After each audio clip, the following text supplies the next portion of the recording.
অতীত প্রত্যেক মানুষের কাছে খুবই গুরুত্বপূর্ণ। অতীত না থাকলে বর্তমানের কোনো গুরুত্বই নেই। আমার জীবনেও তাই। আমার অতীত এত কষ্টের সেটা বলার মতো নয়। যাই হোক, আমার কষ্টের দিনগুলোতে আমি যাদের পাশে পেয়েছিলাম তারা হলো আমার বাবা মা এবং আমার ভাই। এরাই আবার আমাকে নতুন করে বাঁচতে শিখিয়েছে। তাই আমার এখনকার যে হাসি মুখটা তোমরা দেখতে পাও তা তাদেরই অবদান। যাই হোক, অনেক কথা বলে ফেললাম। সবাইকে সুপ্রভাত জানাই। আমি বিদিশা চলে এসেছি আবারও নতুন একটা ব্লগ নিয়ে। কেমন আছো তোমরা? আশা করি তোমরা সবাই ভালো আছো। সকালবেলা ফ্রেশ হয়ে গিয়ে ক্লিনিংয়ের কাজ করা হয়ে গিয়েছে, আর এখন এই সোফার কভারটাকে চেঞ্জ করে দেব, আর তারপর বাকি কাজগুলো আস্তে আস্তে এক এক করে করে নেব। তোমরা পুরো ভিডিওটা শেষ পর্যন্ত দেখতে থাকো, আশা করি তোমাদের ভালো লাগবে। যারা এখনও পর্যন্ত আমার চ্যানেলটাকে সাবস্ক্রাইব করোনি তাদেরকে বলবো প্লিজ প্লিজ প্লিজ আমার চ্যানেলটা সাবস্ক্রাইব করে দাও, আর পাশে থাকা বেল আইকনটা ক্লিক করে দাও, তাহলে তোমাদের কাছে সব নোটিফিকেশন চলে যাবে। তো বন্ধুরা, সাবস্ক্রাইব করার পাশাপাশি লাইক কমেন্ট শেয়ার বেশি বেশি করে করতে থাকো। যারা অলরেডি আমার চ্যানেলটাকে সাবস্ক্রাইব করে দিয়েছো তাদের জন্য রইল অনেক অনেক ভালোবাসা এবং তাদেরকে অনেক ধন্যবাদ এবং কৃতজ্ঞতা জানাই। তোমরা এইভাবে আমার পাশে থেকো। যাই হোক, চলো শুরু করি আজকের দিনটা। সকালে যা যা কাজ থাকে সেগুলো আমি এক এক করে করে নিয়েছি, আর এই সোফার কভারটাকে চেঞ্জ করার পর আস্তে আস্তে বাকি কাজগুলো করব। আজকের মেনুতে কি রয়েছে একটু বলে দিই। আজকের মেনুতে রয়েছে যুক্তি ফুল ভাজা, তার সাথে রয়েছে ব্রাহ্মী শাক ভাজা, পেঁপে ডাল, ক্যাপসিকাম আর আলু দিয়ে মাছের ঝোল। আমি যেভাবে ব্রাহ্মী শাক রান্না করি সেটা তোমাদেরকে একটু বলে দিই। প্রথমে কড়াটা গরম হলে তারপর ওটাতে তেল দিতে হবে, দিয়ে 5 ফোড়ন শুকনো লঙ্কা দিয়ে একটু ভেজে নিয়ে ধুয়ে রাখা ব্রাহ্মী শাকগুলো দিয়ে দিতে হবে। দেওয়ার পর সামান্য একটু নুন আর অল্প পরিমাণ হলুদ দিয়ে ভালো করে নাড়াচাড়া করে ঢাকা দিয়ে রেখে দিতে হবে কম আঁচে। তারপর ওটা সিদ্ধ হয়ে যাবে। সিদ্ধ হওয়ার পর যখন শাকটা হয়ে আসবে, মানে সিদ্ধ পুরো হয়ে যাবে, তখন সামান্য একটু ঘি দিতে হবে, দিয়ে নেড়ে চেড়ে তারপর নামিয়ে নিলেই সুস্বাদু ব্রাহ্মী শাক ভাজা রান্না হয়ে যাবে। ব্রাহ্মী শাক রান্না করার সময় যদি ঘি দেওয়া হয় তাহলে তার স্বাদ দ্বিগুণ বেড়ে যায়। যাই হোক, প্রতিদিনের মতো আবারও আমি তোমাদের সাথে আরও কিছু কথা শেয়ার করি, যেমন তেমন আজকেও বলবো। আজকেও আমি তোমাদের সাথে শেয়ার করব রাজপুর বিপত্তারিণী চণ্ডী বাড়ির গুরুদেব বাবা দুলালের কিছু অমৃত বাণী। বিষ্ণুই কি নারায়ণ? হ্যাঁ, সবই এক। একই লোকের যেমন অনেক নাম থাকে, এক এক ভক্ত এক এক নাম দিয়েছে। যে যেটা ভালোবাসে তাকে সেই নামে ডাকে। দেখো, যে যত নিচে থাকে সে তত আলাদা আলাদা দেখে। আগে প্রথম ভাগ, তারপর দ্বিতীয় ভাগ, এমনি করতে করতে MA পাশ করলো। তারপর কি কোনো কিছু পড়ার জন্যে প্রথম ভাগ দ্বিতীয় ভাগ লাগে? প্রথম যখন গান শেখে তখন খাতা লাগে, হারমোনিয়াম লাগে, স্বরলিপি আর নানা রকম যন্ত্রপাতি দরকার হয়। যখন শিখে যায় তখন আর কিছুই দরকার হয় না। পথে ঘাটে মাইকের সামনে সব জায়গায় গাইতে পারে। এও তেমনি। আগে প্রথম ভাগ, সব আলাদা আলাদা, তারপর দ্বিতীয় ভাগে পার্থক্য একটু কমে, ক্রমে ক্রমে এসব আর লাগে না। ভক্ত উঁচুতে উঠতে উঠতে শেষে সব নীল দেখে। কেমন লাগলো বাবার এই অমৃত বাণীটা জানিও আমাকে কমেন্ট করে। এরপর আরও কিছু বাণী তোমাদেরকে পড়ে শোনাই। সবাই ব্যাধিতে ভোগে, এই প্রসঙ্গে বাবা কি বলেছেন। একবার এক ভক্তের সঙ্গে কথা প্রসঙ্গে বললেন, সবাই একটা না একটা ব্যাধিতে ভুগছে।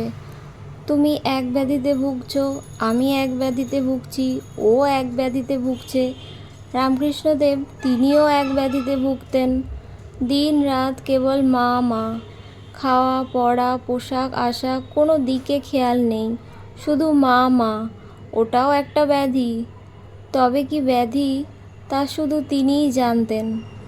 যে যে ব্যাধিতে ভোগে সেই জানে সেটা কি ব্যাধি।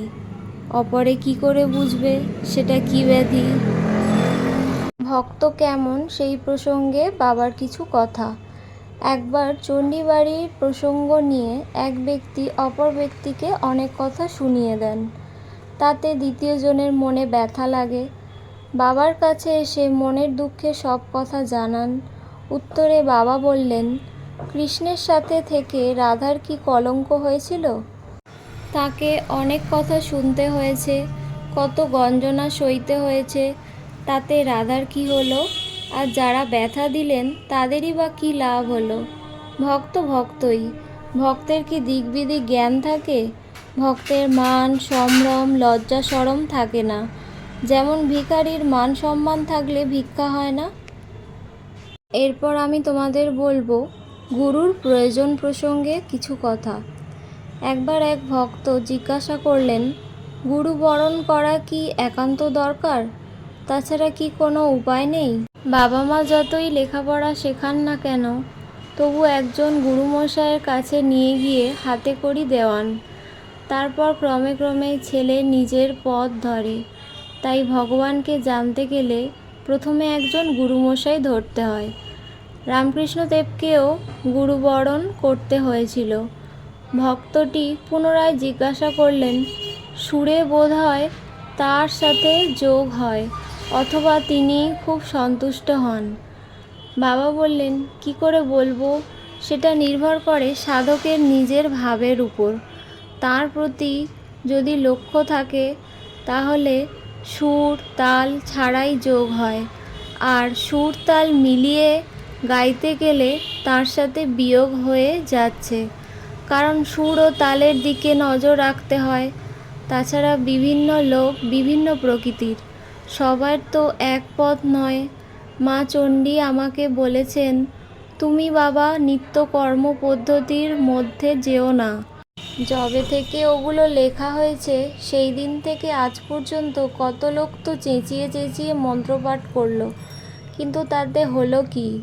মন্ত্রপাঠের সময় সব সময় খেয়াল রাখতে হয় এরপর কি আছে, ফলে তার প্রতি লক্ষ্য থাকে না।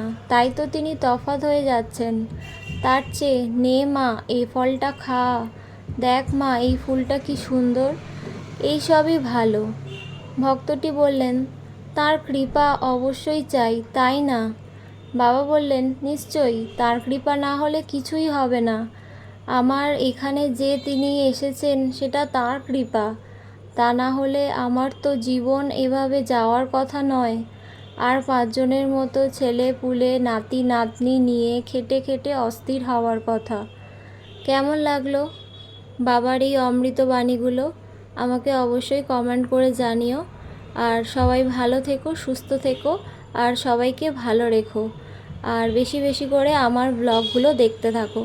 যাই হোক, এদিকে দেখো সন্ধ্যাবেলাতে একটু চা করছিলাম। বাবার আমার জন্য দুধ চা আর মায়ের জন্য লিকার চা। তো তারই কিছু মুহূর্ত তোমাদের সাথে একটু শেয়ার করলাম। যাই হোক বন্ধুরা, যারা আমার চ্যানেলটাকে নতুন দেখছো তারা অবশ্যই অবশ্যই আমার চ্যানেলটাকে সাবস্ক্রাইব করে দাও, আর পাশে থাকা বেল আইকনটা ক্লিক করে দাও, তাহলে তোমাদের কাছে সব নোটিফিকেশান চলে যাবে। বেশি বেশি করে লাইক কমেন্ট শেয়ার করতে থাকো, যাতে আমার চ্যানেলটা দাঁড়িয়ে যায়। এইভাবে আমার পাশে থাকো তোমরা। আমি তোমাদের কমেন্টস পড়ি এবং তোমাদের কমেন্টসগুলো আমাকে মোটিভেট করে নতুন ভিডিও বানানোর জন্য। যাই হোক, তোমরা সবাই ভালো থেকো, সুস্থ থেকো, আর সবাইকে খুব খুব ভালো রেখো। আমার ইউটিউব পরিবারের প্রত্যেক সদস্যের জন্য রইল আমার তরফ থেকে অনেক অনেক অনেক ভালোবাসা। তোমরা এইভাবেই আমার সাথে থেকো আর আমার পাশে থেকো। যাই হোক, আজ আর বেশি কথা বলবো না। তোমরা পুরো ভিডিওটা শেষ পর্যন্ত দেখতে থাকো, স্কিপ না করে, আমার অনুরোধ রইল। আর বেশি বেশি করে লাইক কমেন্ট শেয়ার করতে থাকো। যাই হোক, আমার এদিকে চা করা হয়ে গেছে। এবার চাটাকে ছেঁকে নেব, তারপর নিয়ে যাব। তো যাই হোক, আর ব্লগটাকে বাড়াবো না, এবার এন্ড করে দেব। পরের ব্লগে আবার দেখা হবে তোমাদের সাথে আমার। ও হ্যাঁ, আর একটা কথা, আমার এই ব্লগ চ্যানেলে আমি কিছু নাচের ভিডিও শেয়ার করেছিলাম, যেটা আমার স্কুলের অনুষ্ঠানে আমি নেচেছিলাম, তো সেই ভিডিও আমি শেয়ার করেছিলাম। তাতে সিসি আসছে, অর্থাৎ কপিরাইট ক্লেম আসছে। তো এটা কিভাবে তুলবো সেটা যদি কারোর জানা থাকে আমাকে অবশ্যই কমেন্ট করে জানাও। যাই হোক বন্ধুরা, এদিকে আমার চা হয়ে গেছে। এবার সন্ধেবেলাতে টিফিনে আমরা এটাই খাবো।